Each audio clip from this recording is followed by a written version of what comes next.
food. Anyway, welcome along to tonight's show. My name's Niall Grimes. I'm the host to try and extract from Trevor beautiful details about Trevor Massiah's life. Trevor Massiah is not someone who I I know particularly well. Throughout my life, I've met Trevor several times, maybe only two or three times, but he's someone I've always been aware of and someone of whom I've heard people speak.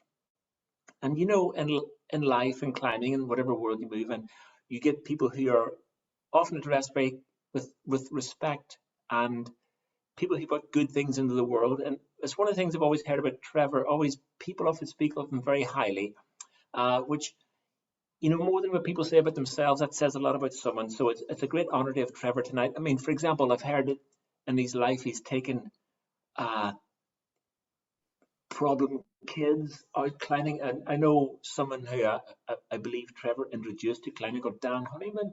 Just these sort of slightly mad guys that I think over the years Trevor has been a very influential person, very positive force in a lot of people's lives.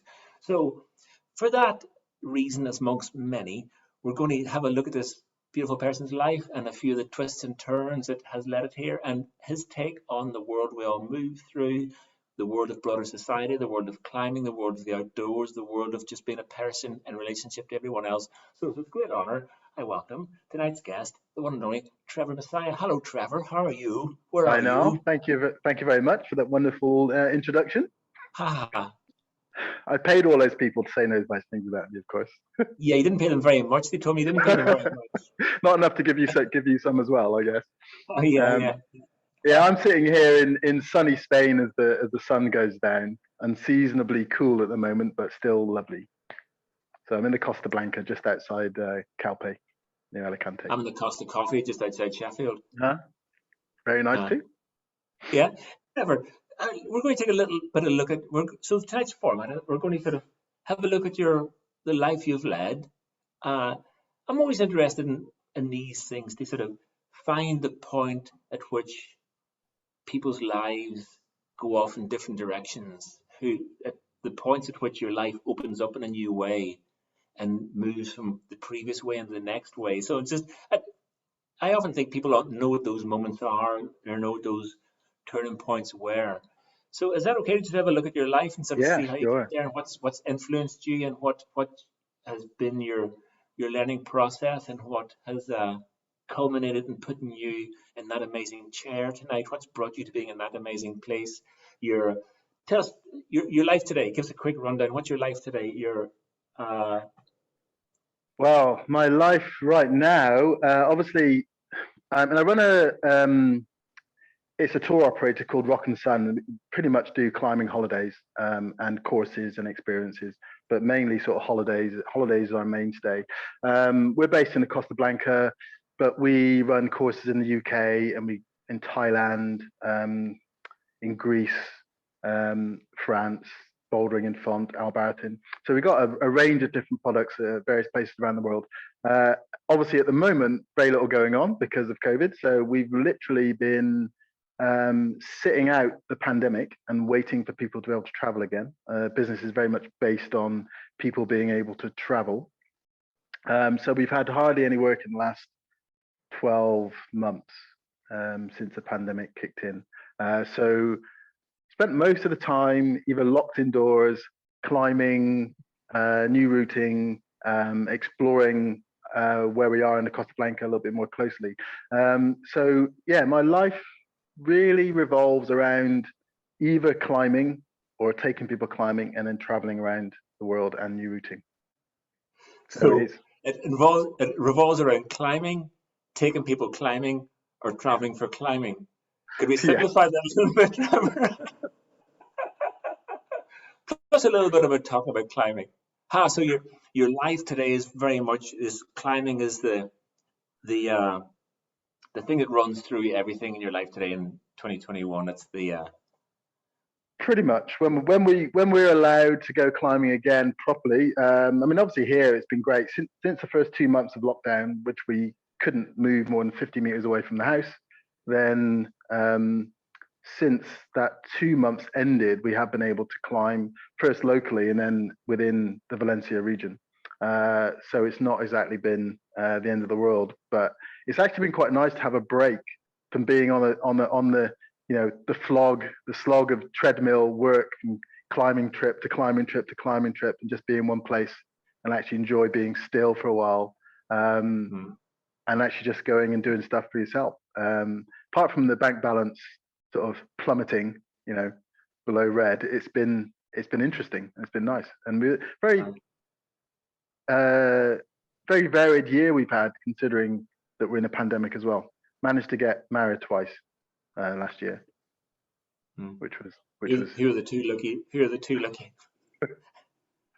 It was the same person. We had two, because no one could travel. We had a wedding in Holland and a wedding in the UK, with respective families. So, Trevor, what sort of person are you? Are you a thinker? Are you a physical guy? Or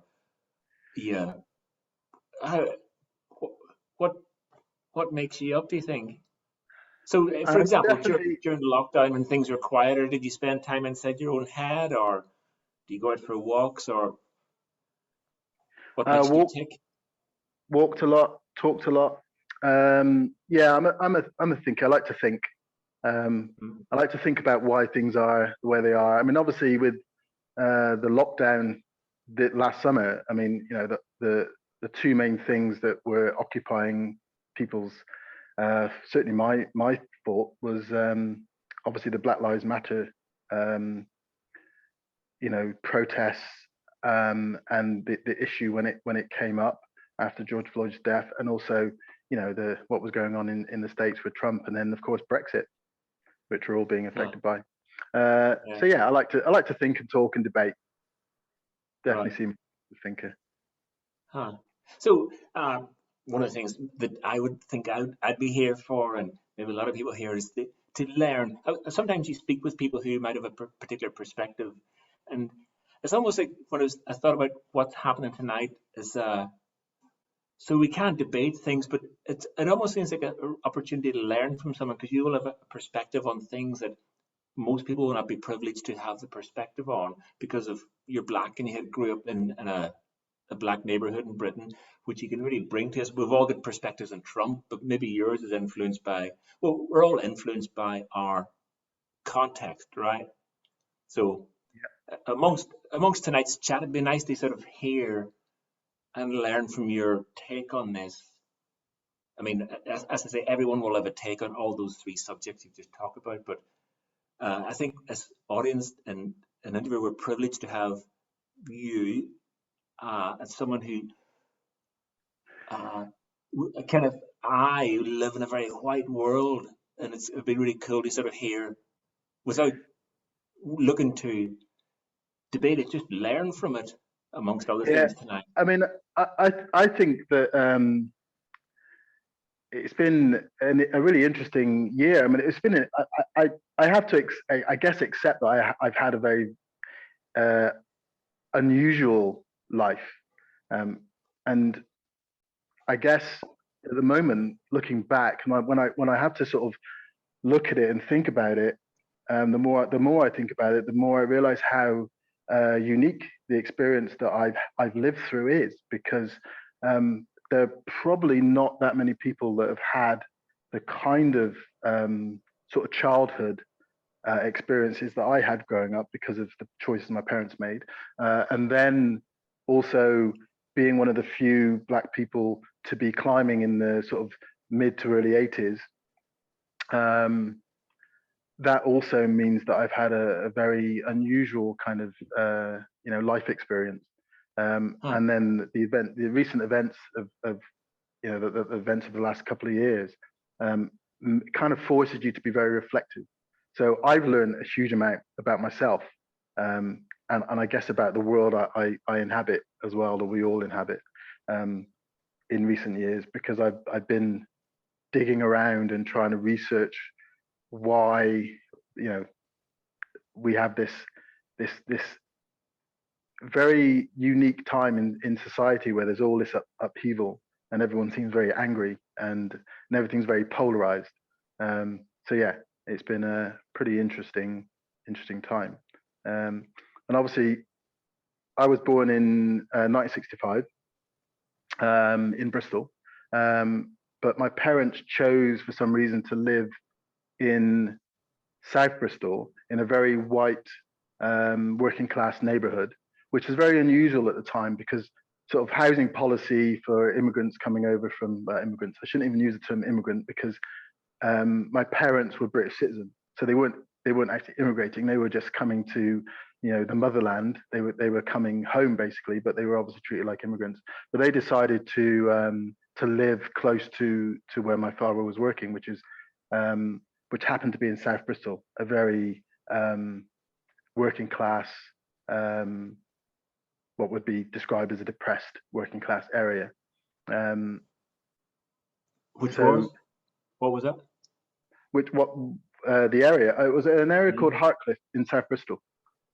There's even a Facebook group called the Hartcliffe Survivors Group, and that's obviously anyone that grew up in Hartcliffe. So if you think about having a Facebook group called the Hartcliffe Survivors Group, and most of those people in that group would probably be white, of course, it would have been even tougher experience being one of the few black families in that estate. We were the only black family in that estate at the beginning of my childhood. That's for sure. And even by the They end must of have it, treated you like royalty. They must have treated you yes. like royalty. Yes, we were spoiled now, spoiled rotten, lavished with insults.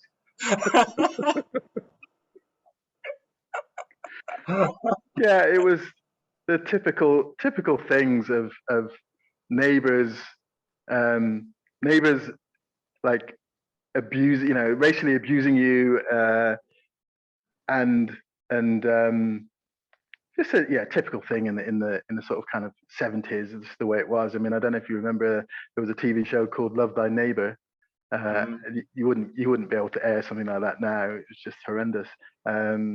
People shouting across the calling each other honkies and nignogs across the garden fence, and constant neighborly disputes.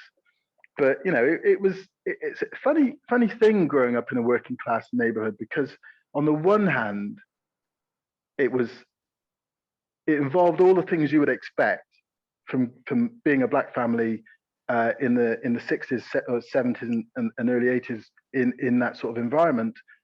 But at the same time, there's that kind of working class camaraderie that you get. So once we got through the initial kind of few years, it was a good place to grow up. We were on the edge of the city. We had unlimited countryside just outside the back garden, so we could spend a lot of time in the fields and having dens and bonfires and climbing trees. The neighbors had horses, and dogs, and we'd go into the woods shooting and rabbiting and that sort of thing. So it was a wonderful experience growing up. But on the other hand, you had kind of, as a teenager, sort of late 70s, early 80s, kind of punk, skinheads, National Front. So it was a real balance of dealing with all this confrontation and having this idyllic childhood as well, in the summers, just playing. Our neighbors kind of admitted to us during a sort of, it would have been probably a Christmas or a New Year party that around at our house, because it just usually ended up being party at our house if it was Christmas or New Year, just because Mum and Dad had that typical West Indian way of having like an open door policy. So if friends were playing in the house at meal times, often they would sit and have food, and often they would hang around at meal times because food in our house was a bit more interesting than food in their house, with sort of West Indian sort of cooking. But the neighbors admitted that when they heard that we were moving in as a family, they were all going to move out. They were just horrified that a black family were moving into the street. And yeah, we had our differences and our skirmishes and our fights, but it was just, I wouldn't change anything. It was an amazing place to grow up. But I could tell you some horror stories as well, which I'm sure we'll get to as the evening progresses as well. Huh. And so you were living this a life as the outsider in that situation you're on about. And there's Grant Farquhar. Hello, Grant Yeah. Farquhar. Hi, Grant. You're living this life as an outsider. That was very obviously, you're conscious of that from basically that size. Yeah, I think, and I guess that's the thing that when you talk about, what sort of person are you? I find it interesting if you grow up in that environment, you look back and realize that at a very young age, which is normal to you until you become an older adult and you start reflecting back, you have to look at the world in a very strange way. And I remember that I became very acutely aware of lots of things that from 5 years old, when just the typical people making fun of you in the playground, and I was chosen to be Jesus in a nativity play. And some clever kid in the playground told me that I couldn't be. It was stupid that I was chosen to be Jesus because Jesus wasn't a gollywog. And so you kind of start to think at that point, you start to question things like, well, what color was Jesus? And you start to know a little bit about geography, but this very kind of Northern European image of Jesus was what you were constantly fed. So you start to question the things that you are told by society from a very young age, whereas that's not normal for a 5 or 6 year old to have to think about those things just because you're receiving constant abuse. And it kind of makes you, I guess, those sort of things kind of make you reflective. It can kind of toughen you up, having to fight a lot, even though you didn't want to. So you had to kind of pretend to be someone that you're not. And I find that at some point looking back, having that experience growing up in the UK as a minority, especially in the environment I grew up in, is you start to question how much of you is you and how much of you is based on the experiences that you've had and how much influence have they had on your personality. And it's a question you can't necessarily answer very easily. And a tough question, because what you're talking about are negative experiences. So are negative experiences creating you? Because that's what you've described so far, negative, the impact of it negatively. And I suppose I should offer some balance to that, because they are negative experiences, but the outcome doesn't have to be negative, because I think as a child, you can be quite resilient if you've got a strong support network. So if you've got like a strong family behind you and you've got parents that give you a great deal of self-respect and confidence and tell you the right things, it can make you quite resilient.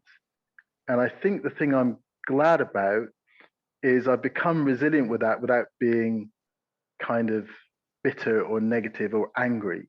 And maybe at some points in my life I might have been when I was very young, but I just see that all of my siblings seem to have very similar traits in that we're all very positive people. So those experiences, although I think I'm describing negative experiences because the other experiences that I had would be very similar to anyone else's. So those are the interesting experiences, and those are the things that are different and set me apart, and maybe would have molded me and changed me. And the other experiences that you have that are positive are very similar experiences that everyone has, I guess. So far you described childhood. Can you remember when you moved out of that childhood way of seeing things, and you sort of maybe in your teens see things in a different way? Are we experiencing things, or did you stay in that same milieu and move through that in the same understanding? You staying in that same area with the same friends, or did a new understanding of it all come to you at any point? Yeah, I think as an older teenager, I guess I moved out of that whole idea of. I mean, the 80s was a very kind of, certainly late 70s, early 80s, was a very kind of violent time. There was, National Front marches but CND marches as well. Trevor, let's paint a picture of this era, this this, Yeah. because it is a very powerful era, isn't it? That sort of like a real, I guess the nation was going through a growing pains of the immigration, and a new understanding of was coming into things. It does seem like a real time of change. So we just paint a picture of that era when you're talking about these different groups who are just all coming into politics, into society. You say National Front, which is a very white wasn't so much white, it was just anti-black, wasn't it? And Yeah. anti-immigration. Yeah. So it was very much more prominent than, say, the sort of stuff you get now with that they're connected to maybe the whole Brexit thing. So the skinhead movement, the National Front, the marches. There was a lot of, certainly in that environment I grew up in, racist graffiti. It was a very violent time. I used to go and play with friends from school, and in where they lived on a different housing estate, and then I would have to be moving between their estate and where I lived in Hartcliffe, and sometimes be chased by gangs of up to 30 kids, trying with sticks and bottles, and it was very violent experiences. Luckily, I was very fast. So, And Trevor, the other thing about it too was there was dress codes and music and everything yeah, you had attached to to belong to it, something. wasn't it? Yeah. It was very cultural. Yeah, you had to be like a mod or a rude boy, or into two-tone, which is what I was into.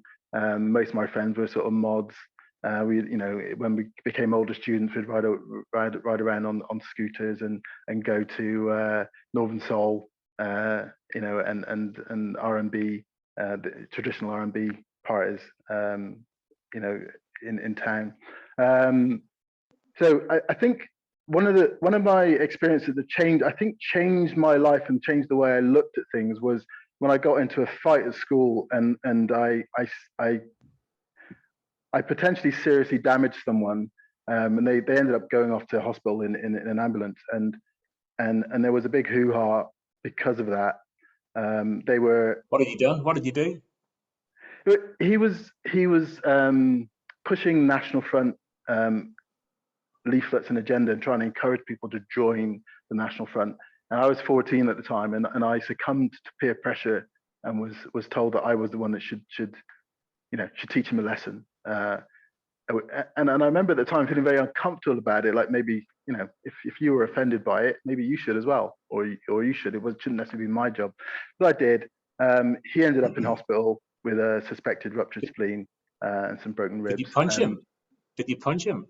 I did. And I remember at the time, I was never very keen on fighting, and I felt awful about that. And I punched him, I kicked him, and then when I was in class, I saw the ambulance arrive. So that was an interesting experience to end up talking to him and his father.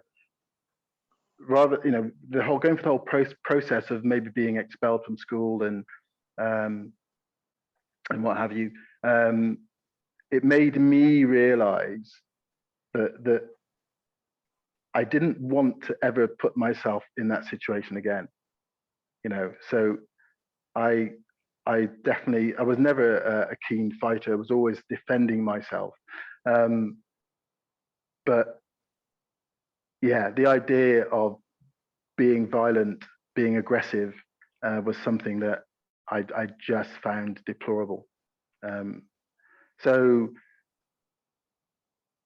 I guess when I left school, Thatcher's in the UK, 1983, mass unemployment, not really much prospects from someone coming from Hartcliffe. The expectation was that you end up working on a building site or something.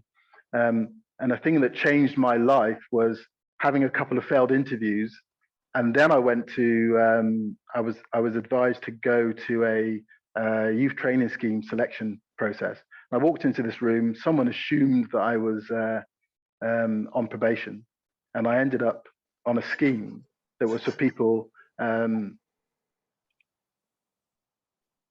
doing these projects that were kind of made up projects. And I chose to get involved in one that was making kayaks, and as a result, I got into kayaking and caving and climbing. So one of the best things that ever happened to me, which completely turned my life around, was someone assuming that I had a criminal record. Why would they have done that? Me. Why would they have well, done? Yeah, that could have been. It could have been a number of things. The thing is, it would be easier to say it was because of the color of my skin or the way I looked, which it might well have been. But it also, and it could have been the way I dressed as well back then. Yeah, but yeah. It could have more likely been my address. Just the fact that Hartcliffe had a particular reputation. And you mentioned Daniel Honeyman earlier on in the conversation, and the work I've done over the years with various individuals in the outdoors and how their lives have been changed. And I think one of the reasons that I've always done that is because that's exactly how my life changed. My life changed because of the people that I met that were running that scheme. They were all outdoor enthusiasts. So I went through this process of being this kind of like, kind of shy, but worldly wise kid from a housing estate in Hartcliffe to suddenly, being in Pembrokeshire at an outdoor activity centre, learning to sea kayak and surf and climb, and it was the kind of lights came on for me, that this was just like heaven, and I only realized a few years ago that one of the reasons that it felt so comfortable to me, even though the idea of leaving home at 18 or 17, 18 and heading off to Wales as a young man would be even whiter than where I grew up, wasn't so intimidating because I came from a white working class housing estate.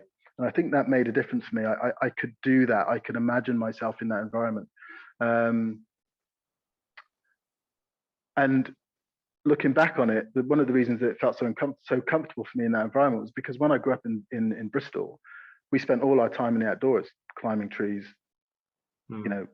walking, cycling, playing sports. So it felt like a very comfortable transition to me. But the people that were running the scheme that I chosen to go on, people like Hilary Morrow, who lived in North Wales in Llanberis for quite some time, were just amazingly inspiring people that really wanted to do good things with young people and inspire them to make something out of their lives. So passing that on just seems like such a natural thing to do, and meeting someone 10 or 15 years after you've worked with them, and they turn around to you and say, I think you saved my life. I mean, that's, you can't ask for more than that, out of doing a bit of work with someone, which essentially is taking them climbing, having fun. So this is jumping on, but could you turn around to those people you just mentioned from the kayaking thing and say, you saved my life? Or did it not feel like that? Changed my life massively. And I wouldn't say, I mean, when Dan wouldn't mind me saying this, when Dan said that to me, he actually meant it. He thought that he would probably be dead because he was seriously into joyriding. He would go out, steal cars, and want the police to start chasing him for the buzz of that experience. Then he found E7s. Exactly. I'll kill myself a different way. Or I'll try. So like for me, I think if I look at the rest, I would have had a life very much more ordinary. Yeah. And I remember. Sorry, I just remember there's a couple of pictures Matt has of your childhood. I'd just love to have a look at before we move on from this. But Matt's got a couple of childhood photographs of yours. Just just before we move on, let's have a look at these and tell us about the pictures. So yeah, this is me and my brothers in the Caribbean. So we went back there when I was, I think, at that stage. In this photograph, I'm probably 2.5 or 3. Went back when I was sort of a baby, and came back to the UK, I think, when I was 3.5. So yeah, this would have been Which taken one's in. you? Which one's you? I'm the one with the very dapper white shorts on the left. So I'm the youngest of the 4, Right. and I've got an older brother and an older sister from Dad's previous relationship. So the total of 6 of us. So those are the 4 of us that were together in the Caribbean. So that's the front garden in Antigua. Antigua, wow.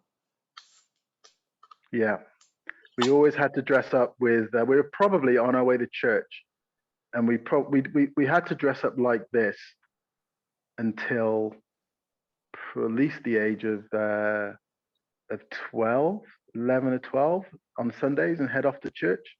Right. By then it would have been black trousers, white shirt, tie, Sunday school, church. And at some point, us boys realised that Mum and Dad weren't necessarily coming to church with us on a Sunday. They were obviously kicking us out of the house for obvious reasons. And we kind of realised that they wouldn't be so bothered if we pretended to go to church. And sometimes we would just spend a few hours down the park playing in our dapper shirts and ties, and then head back home with very scuffed shoes. Socks and sandals. I see a bit of socks and sandals going on there, Trevor. Socks and sandals. Yeah. Not for me though. I think I got proper shoes on there. That's Barry, my brother. He was always very fashionable. Very contrasting kind of upbringing. That kind of strict West Indian upbringing mixed in with, being in a working class, white working class environment in Bristol. So good contrast. I've got fond memories of going back as an adult to visit, family and what have you. Antigua's a beautiful island, but not much climbing, no surf either. Huh. There's another picture, isn't there, of you in Bristol? Yeah. See if you can spot me. I'm in there somewhere. Yeah, that's probably a typical shot. Bloody hell. Yeah. Bloody hell. So I would have been 6 or 7 or 8 then, I guess. Yeah. Huh. So what did they think of you, Trevor? What did they all think? I don't think children think that much, really. I think growing up in that environment, children kind of spew out what they hear at home.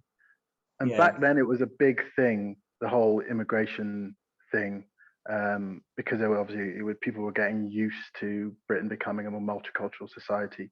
So it was obvious that, kids were just churning out what they were hearing at home because they didn't really understand anything. And they would call you names one minute and be playing with you the next, so it just didn't make any sense. So it certainly starts you thinking in a very strange way at a very early age. But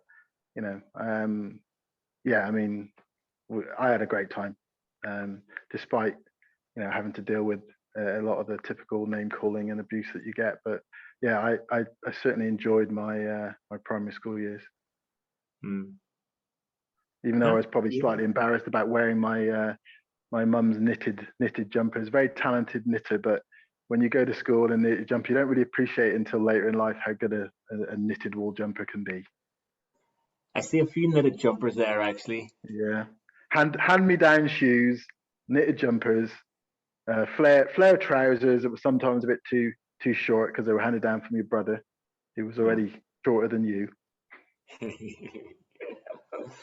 So amazing. So now you've got into the outdoor world, Trevor. In the way you described you meeting these people, would it be true they say when you move from that environment to the photograph or that environment hairclip into this finish the photograph now, Matt, if I turn that off, when you moved into this other world of the outdoors thing, were people less judgmental about color? Would you say that's true and just saw a different aspect of people? Yeah, I think I realize now that there was a lot of assumption that I would have not felt terribly comfortable.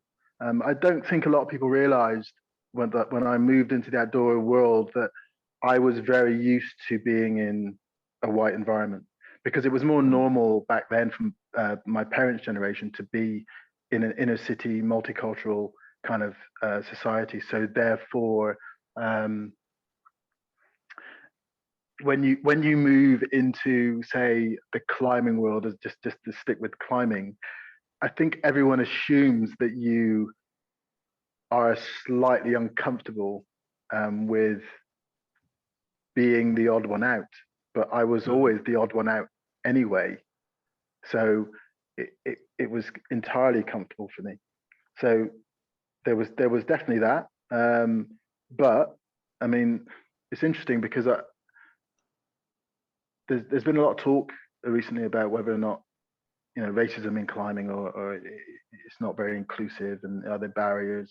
But I've not experienced any racism within climbing, you know, at all. Not from climbers. I have had some experiences related to climbing, but certainly not from people I would consider to be climbers. And that might have changed in recent times, I guess, because obviously when I started climbing, you didn't have indoor climbing walls, so everyone that was a climbers are really racist these days. well, I mean, I'm certainly not suggesting that that's the case. I'll leave that one to you, Niall. But I guess what I'm saying is that I don't know anymore, because, you know, climbing's changed. I mean, you get a broader cross section of people climbing because they get introduced to climbing from an indoor perspective. So there's no reason why anyone should have an outdoor education kind of ethos. Whereas when I got into climbing, it seemed to me, from my perspective, that everyone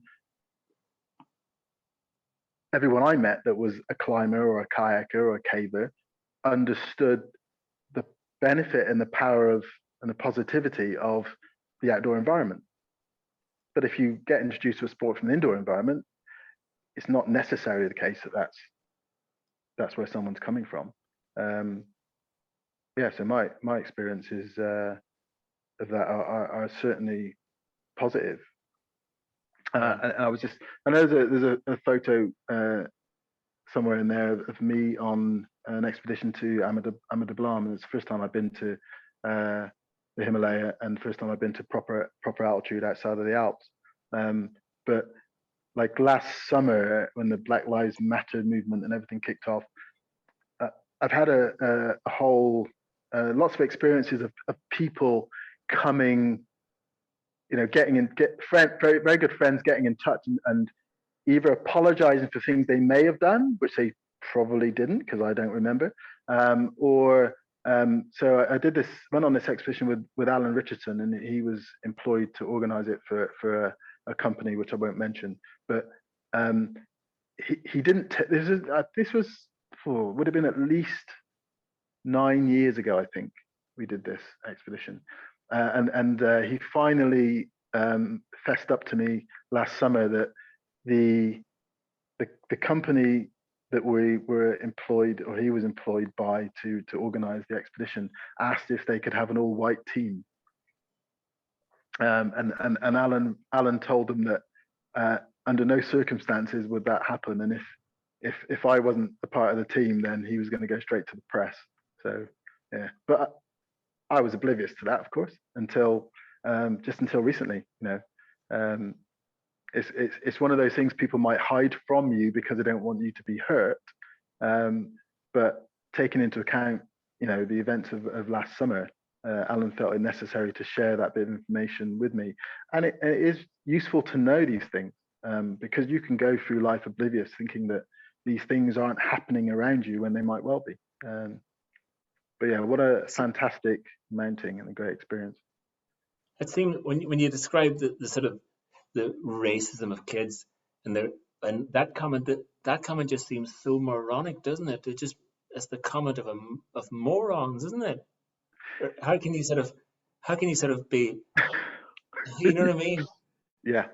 And I suppose that's the thing. I mean, I guess it's now,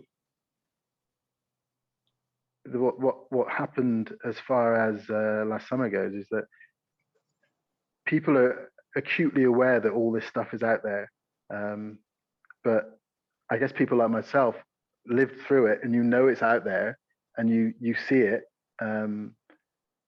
So it's interesting. It's been an interesting time.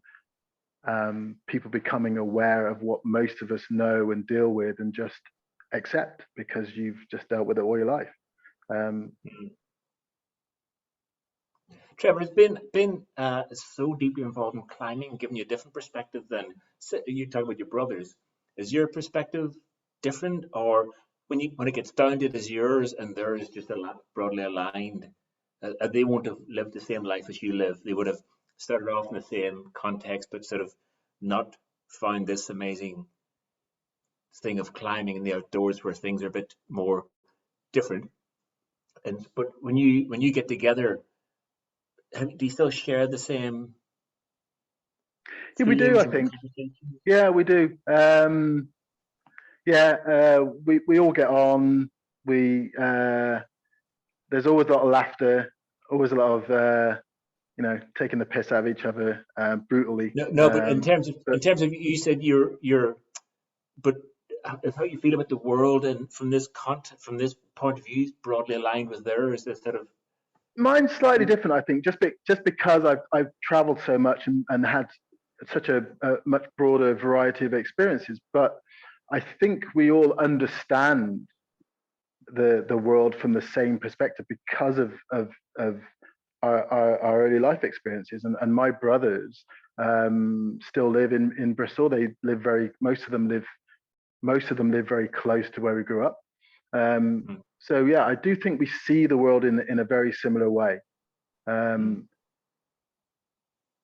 when we what I found interesting is just I'm going to go back to the Black Lives Matter thing. Just having discussions, even with my father or my siblings, we were all amazed in the same way.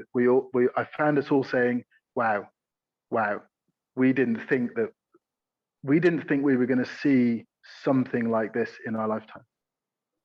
And that, Trevor, I'm really looking forward to this bit of the conversation. Somebody just asked me to turn on the light. It's got a bit dark.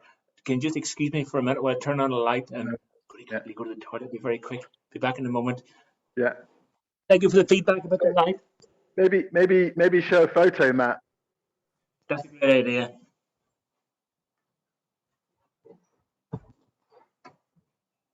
so I can waste some time on the photo here somewhere. So this is the summit of Amber Bland, me and Alan Richardson there.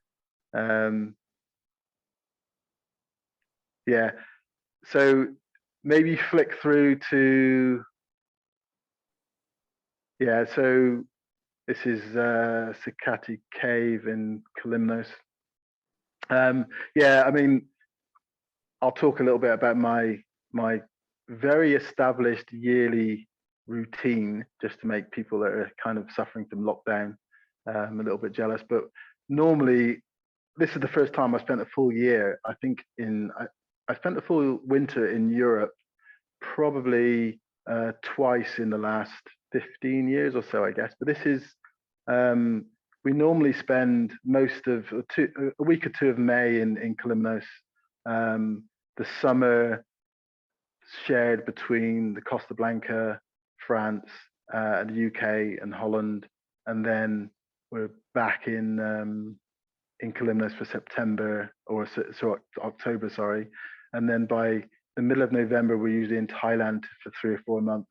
Usually come back to Europe at the end of February, beginning of March, and then Sardinia often in April, and then then it's full circle back to Kalymnos in May, and then some Novembers, early Novembers, we might do a trip to Morocco before heading out to Thailand. So it's a pretty nice routine, avoiding the European winter. But I have to say, the winter in Spain has been amazing. So it's kind of made me appreciate how nice it is to be here when it's a bit colder and get good conditions.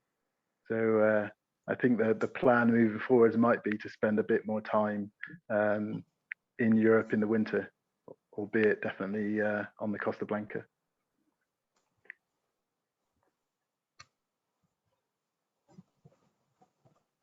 Oh, that's a bit better lighting now. Yeah, there you go. Is that better? Yeah, much better. Excellent. So I was just waffling on about my yearly traveling routine of being in Costa Blanca and France and UK during the summer, and then Life, Trevor. Greece and Morocco and Thailand in the winter. Huh. Trevor, you know, a lot of your experiences that sort of what you talk about, it's very, so obviously you're black, right? And Yeah. you connect with the Black Lives Matter thing. Well, but also you've come from a working class background. How connected, or not connected, but how much are they both influences? Because the class thing is very important in all this, which doesn't get so discussed, I don't think. Yeah, I I think think it's the a very class. important issue. Yeah, I think it's I'm very connected to that. It's actually made me able to, I think, to appreciate that the whole race issue for me is problematic. That doesn't sound too obvious, because I think essentially it's forced me to have a close look at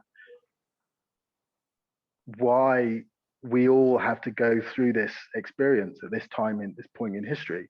And it strikes me that it's not really a race thing. It is a class thing. And the race thing is a diversion.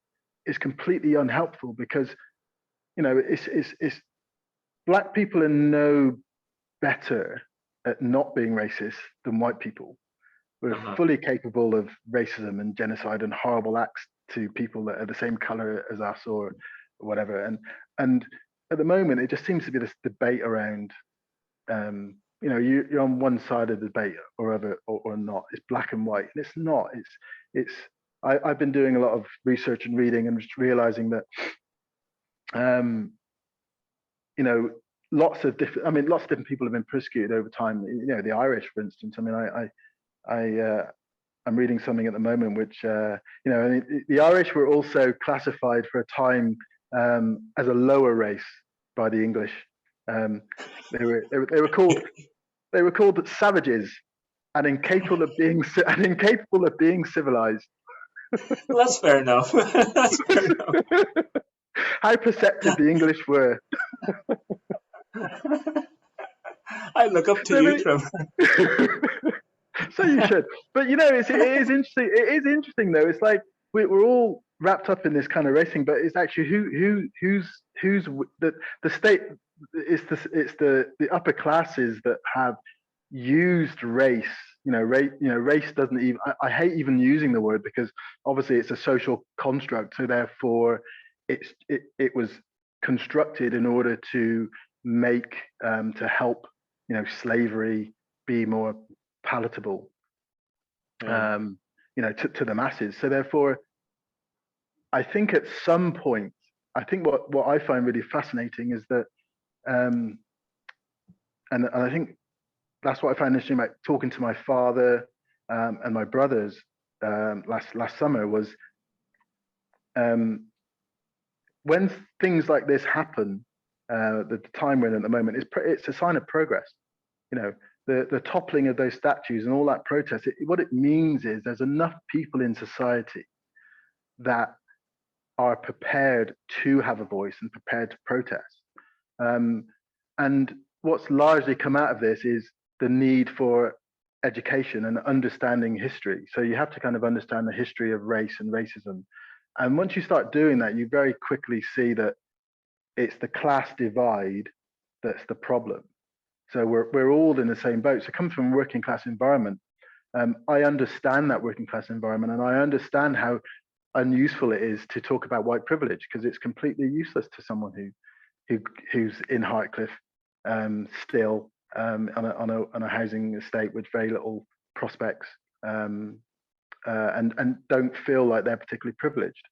So, and I think coming from that environment myself allows me to kind of be reflective and understand very acutely that this is definitely not really a race thing. It's what is the catalyst, but it's not really where the issue lies, unless it's the class divide that needs to be worked on. Otherwise, not much is going to change. But it makes me looking at my family, for instance.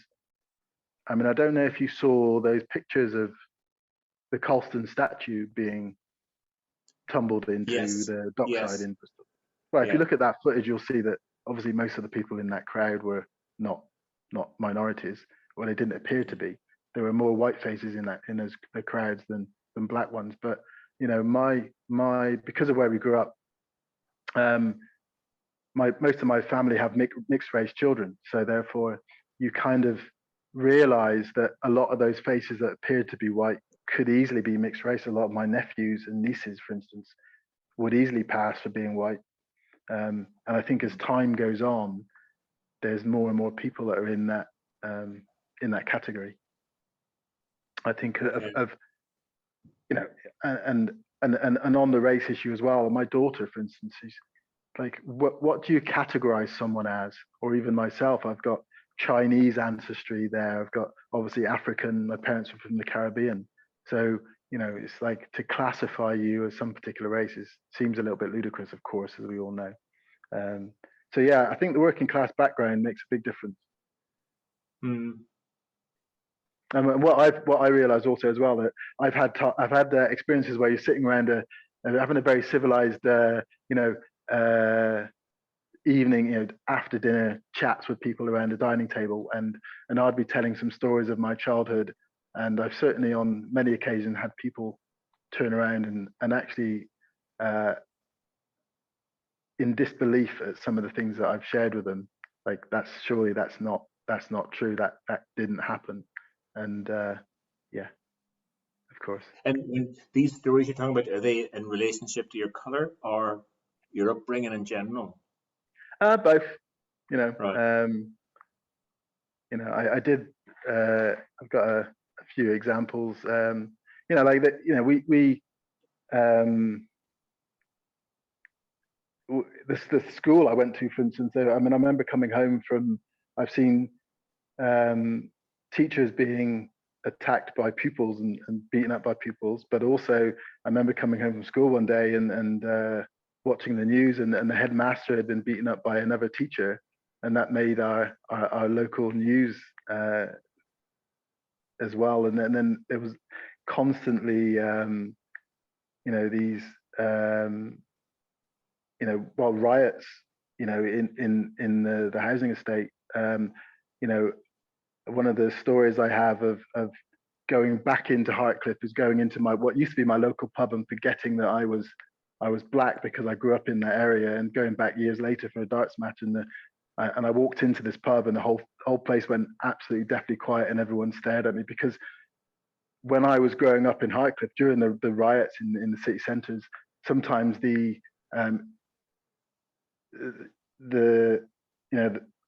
you'd get gangs of black youths coming up from St Paul's, for instance, and attacking the pub because it was seen as a hotbed of racism, even though that's where I grew up. Right. So when I walked into that pub that day, they would have just looked at me and thought, "Oh, we're about to get, it's about to be something's about to kick off." And of course, I just turned up for a darts match, but I walked up to the bar, and the barman just casually asked me if I was sure I was in the right place. And so I explained that I was here for the darts match. So I walked in, and I knew it as soon as I walked in. I scanned the bar, couldn't recognize any faces. And he told me next door for the darts match. And I went in there and told them that what I thought was going to happen. I thought I was going to get lynched, basically. But there were a bunch of friends from school in the darts team. So when they found out what the landlord had said to me, he got a ton of abuse, because of course I hadn't seen those guys for years. So it was one of those instances where I was absolutely sure that I was going to get an absolute hiding, and then in the end, it turned out to be all pretty cool, because a lot of the guys in the team were old school friends of mine. Right. And I remember going with an ex-girlfriend of mine who was a probation officer, went to prison for a Christmas Carol service, and of course, I would be sitting there. I thought you were going to say armed robbery. this carol service, and surely enough, someone would tap me on the back, and I would look a few rows back, and there'll be one of my friends from school waving at me. Hey, hi Trevor, how you doing? And I'd be like, hey, hi Divvy, how are you? And it was this typical that I would be in the Bristol, the main Bristol prison for a Christmas Carol service with my girlfriend, and someone would be 3 rows back who happened to be in school with me. And that was, I guess that was the life I was saved from. Yeah, sure. Hey Trevor, going back to Black Lives Matter, what does progress to you? What is progress? What's progress going to be? So it feels like we're all in. So Black Lives Matter, not just that, but it's sort of tied up with the turmoil about gender and about all sorts of things that are like sort of it feels like a lot of cleavage points going on at the minute in society. Lots of opinions or people are cleaving apart a lot, and it's a lot of it's happening around Black Lives Matter, around these other issues. But from your point of view, what's it feels like it's at a tearing up stage, and for things to move on at some point, they'll have to sort of the scar tissue will have to heal and come back together again.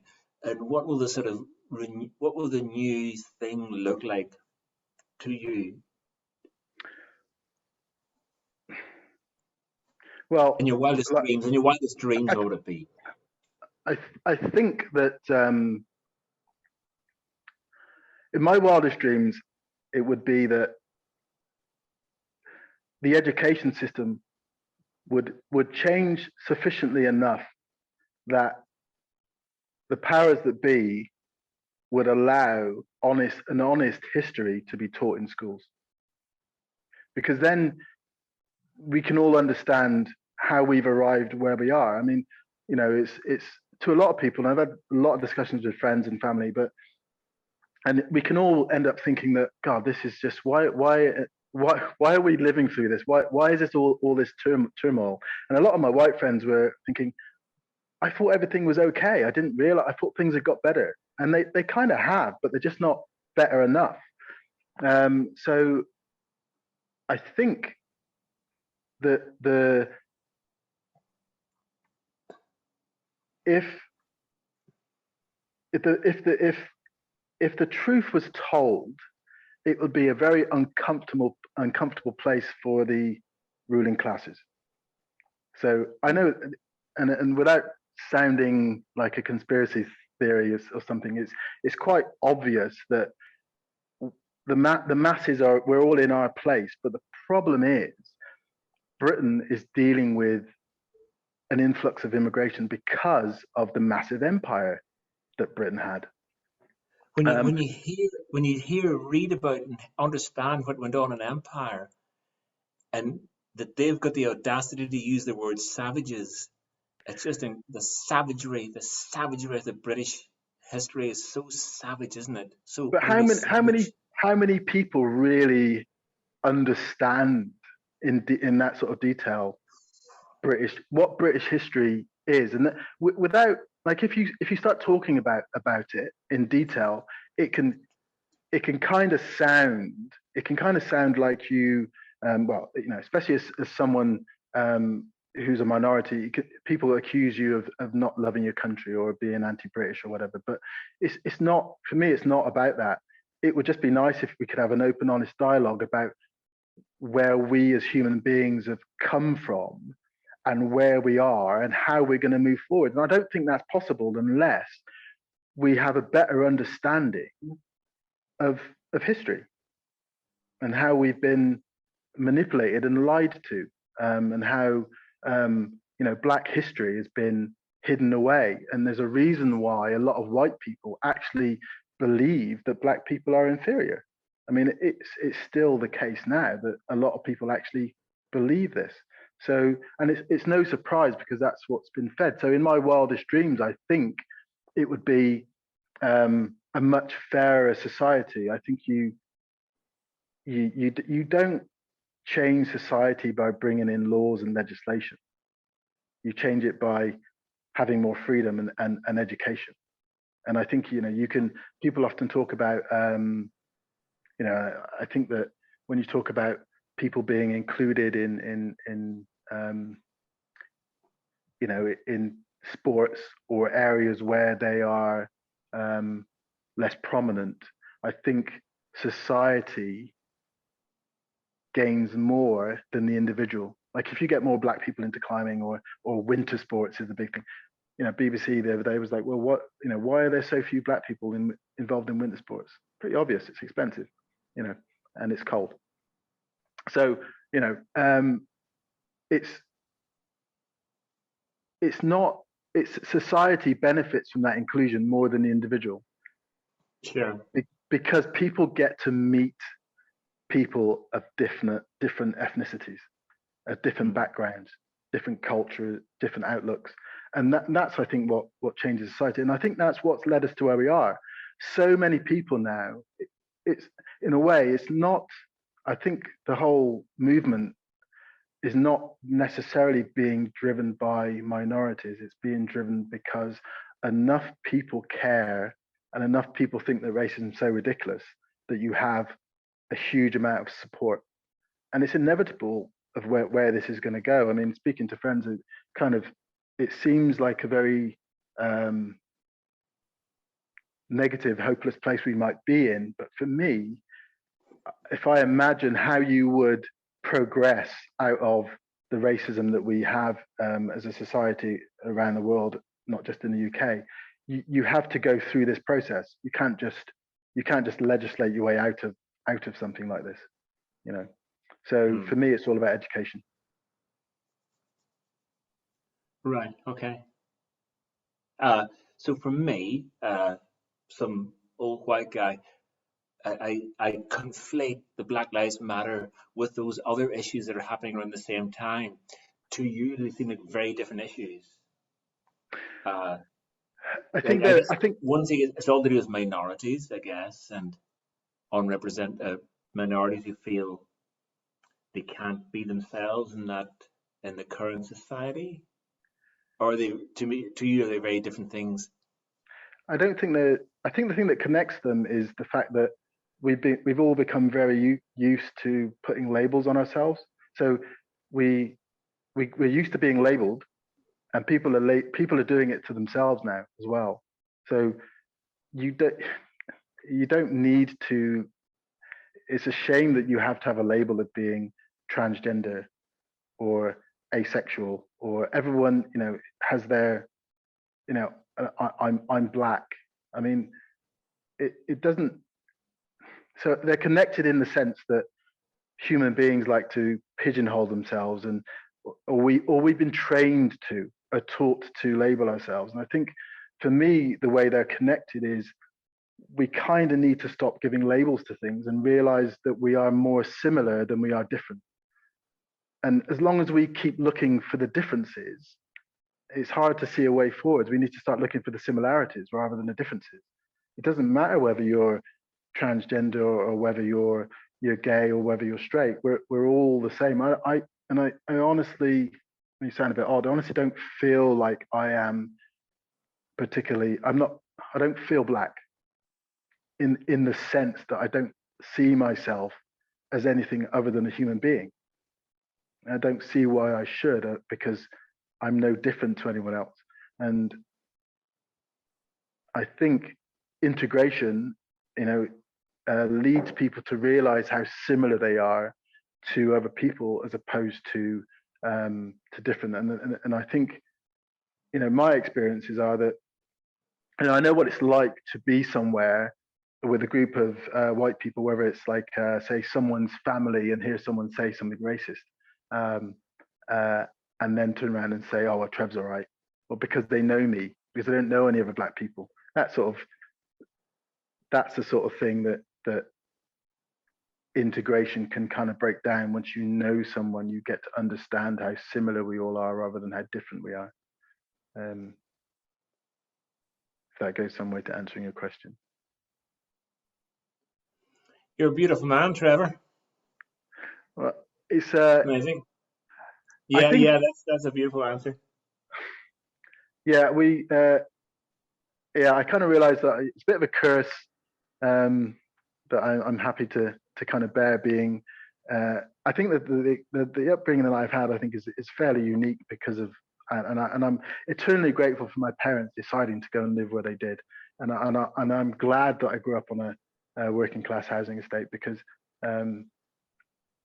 it's given me some outlook that I feel is very valuable to me as a person. Whether other people find the outlook interesting or illuminating or educational, then that's great. But you know, and also I have to thank my parents and my family. I mean, I think my parents were amazing people. Um, uh, amazing to be strong enough to make the decisions they made, but also being strong enough to deal with the abuse that they had to deal with, and to tough it out and not run away into the inner city and be around people that were more like them. I think that's a commendable thing to be able to do, to get through those first tough years. And also, I think that's the ability to be a minority, because I recognize this because my sister grew up in the inner city, as did my older brother. And it took my sister, I think in particular, a long time to become more comfortable in places where there were no black people. Whereas I've always felt comfortable because that's what I grew up with. I mean, when my sister would come and visit me in Pembrokeshire, she kind of, I mean, she'd deal with it, but she would make comment about it, that coming to Wales for her was a big deal. But for me, growing up in an all-white environment was it's easy. I'm used to it. So. Hey Trevor, lots of really nice feedback here.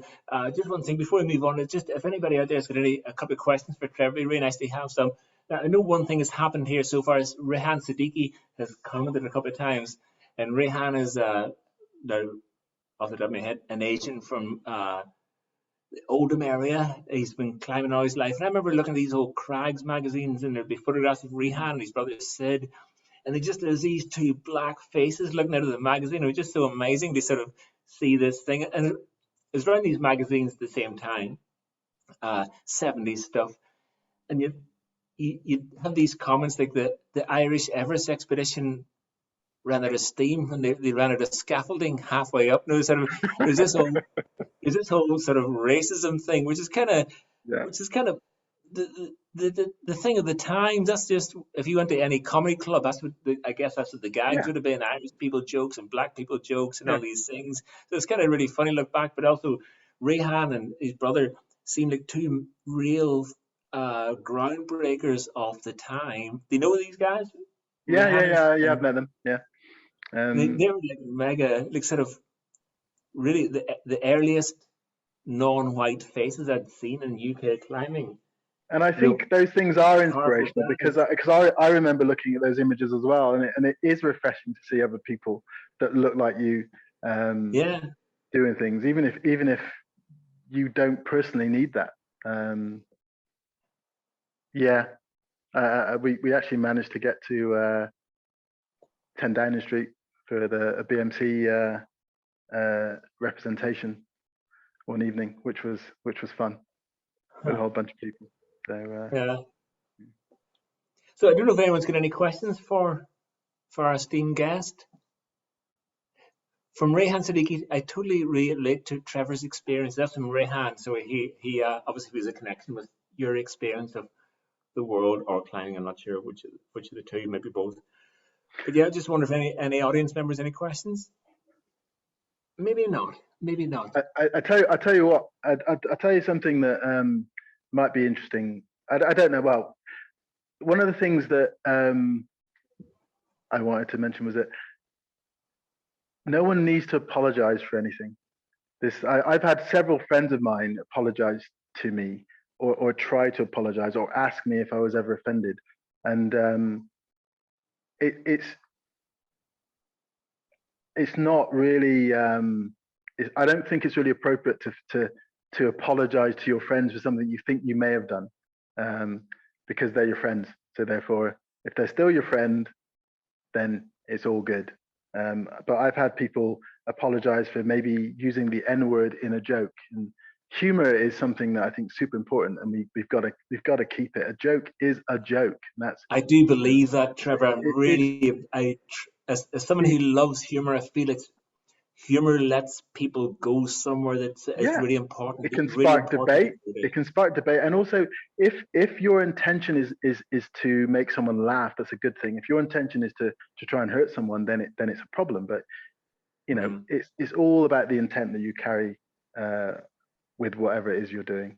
That's important. But also with humor, the point of humor is you're in that moment you're allowed to sort of go a little bit beyond the line, and it's about shining a light on where that line is, if you know what I Yeah, mean. yeah. So you can't just make some joke about the N word. The brunt of the joke is the black person. That's not what. Then No, it's not a joke. It's just bullying, isn't it? yeah. It has to relate to something that you can connect with.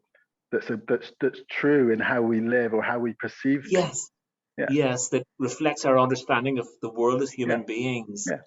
And Yeah, it can also teach you something as well. yeah, yeah. Tell us a joke, Trevor. Yeah. You know, the thing that pops into my mind was I was on the beach with one of my mates and his son the other day, and he's got this little dinosaur that glows in the dark that he had to make, you know. So the worst joke in the world, you know, what do you call a one-eyed dinosaur? What? Do you think he saw us? Come on, you must know that one. Do you think he saw us? It's a terrible joke, but that's the thing that popped into my head from the other day. I thought you were going to tell us a racist one. No, but Trevor, you thanks. know, we used to, and that's the thing. We used to have, you know, we always, you know, when we lived in a, we always just get an Irish person come around, knock on the door, and ask us if he wanted the driveway tarmacked. You know, that was the Irish joke that was constant. You know, but it was true. I mean, I had a traveller knock on the door to our house once. An old lady. Well, she probably wasn't that old, but she looked old to me. I was a child, and mum was upstairs on bed with her back out, and she came up and she spun this story to my dad and my mum, and promised that you know, give her some money. She spun this story. She'll be fine tomorrow, and then she left. That night, mum, no word of a lie, she fell out of bed, and her back was fine in the morning. There you go. That's all you need. Beautiful. Classic. Trevor, thanks awesome. That was an awesome chat tonight. Really amazing. Lots of people have really enjoyed hearing. No questions from anyone because they've just really enjoyed listening to the whole thing. I've really enjoyed it myself. So thank you for your time and your openness, and thank you. Is that Trevor, really an hour gone by already? it's nearly an Wow. hour and a half. Oh, and all these things. It's just Trevor. Thanks for being you. Thanks for being a thing in the world and a cool thing in the world because I believe you are that. So awesome. Yeah, I mean, thanks for having me, Niall. I mean, I really do. I do think it is important to have these conversations. So I know we didn't talk so much about climbing as we went on, but you know, this summer I've had so many positive conversations with people because of things I've done, these kind of chats or podcasts, and I've recognized that people are saying things like, you know, they're stopping their HR department, you know, from telling them what names are on the application forms before they interview people, and those sort of things. So it does make a difference when people have a greater understanding, I think, of what we're all dealing with. And what the understanding is, fucking the world's full of love, man, isn't it? The world's full of It is, love. yeah. I mean, that's the other thing. If you think about your own experiences and how nice most people you meet are, that's what you got to hold on to, not necessarily all the crap that's going on out there, but Sure, what your own sure. personal experiences are. And if you spread the love, then it'll come back to you. Yeah. I mean, I've met lots of nice people, apart from Grant. Grant, you know Grant Farquhar? He's not. I see Grant's giving you a bit of abuse there, Grimmer. You probably Yeah, deserved it somewhere down he's the line. anti-Irish. He's Grant's anti-Irish. Hey, cheers, Well, Trevor. Cheers, it's Matthew. Cheers, typical cheers, Scottish. everyone who's listened in tonight. It's been really amazing to have you all on board, and thanks for the positive comments. Thanks for all the positive vibes. Thanks for organising. Thanks for all that, and it's just Cheers, Matt. see you next Cheers, time. Niall. I'm going to jump in there Cheers, now. Trevor. So, yeah, I've been listening intently. It's been amazing. Really, really enjoyed that. Thank you, Trevor. I've had the pleasure to meet you a couple of times over the years, but never to sit and listen for an hour and a half. You talking. I think a few people have said in the thread, kind of very articulate. Yeah, you've just kind of articulated things really, really well. So thank you for that. Well, thanks very much for asking, Matt, and thanks for putting it on.